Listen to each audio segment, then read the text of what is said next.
नाम सोनिया पोखरेल, घर 12 जिला नेपाल। कोनो भी कीमत पर ये लड़की हमरा हाजिर चाहिए। जितना पैसा लगे उतना पैसा लगा दे। ये लड़की के आज रात हमरा पास भेज। हीरो खाली लौकता नहीं नु। देख कॉमेडियन है, कॉमेडियन रहो।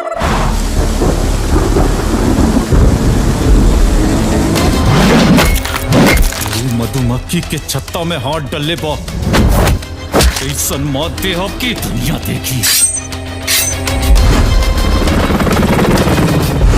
नमस्ते नमस्कार फ्रेंड्स, आप देख रहे हैं पब्लिक तक न्यूज। पब्लिक तक न्यूज के साथ ही हम ललिता। तो दोस्तों आज हम बात करेंगे खेसारी लाल जी का दूसरा मूवी के बारे में, जिसका नाम है दुल्हन चाही नेपाल से। जी हाँ दोस्तों, दुल्हन चाही नेपाल से, यानी कि सोनिया पोखरेल और खेसारी लाल का बहुत ही जबरदस्त धमकदार फिल्म है और ये एक लव स्टोरी मूवी है।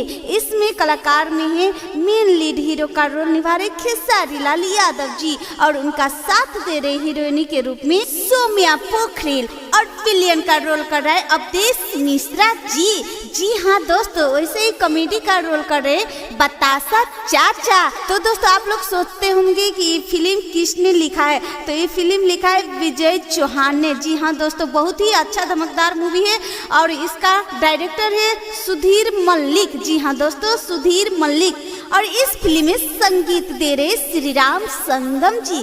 जी हाँ दोस्तों, ये फिल्म लव, एक्शन, कॉमेडी से भरपूर है। तो दोस्तों इस फिल्म का शूटिंग नेपाल में किया जाएगा और उसके बाद मलेशिया में। जी हाँ दोस्तों, अगर आप खेसारी लाल और सोनिया पोखरेल का फैन है तो ये मूवी जरूर देखिएगा। और इसी तरह धमकदार न्यूज देखने के लिए आप लोग हमारे चैनल को लाइक, शेयर और सब्सक्राइब जरूर कीजिएगा। अभी के लिए इतना ही। नमस्ते, बाय बाय।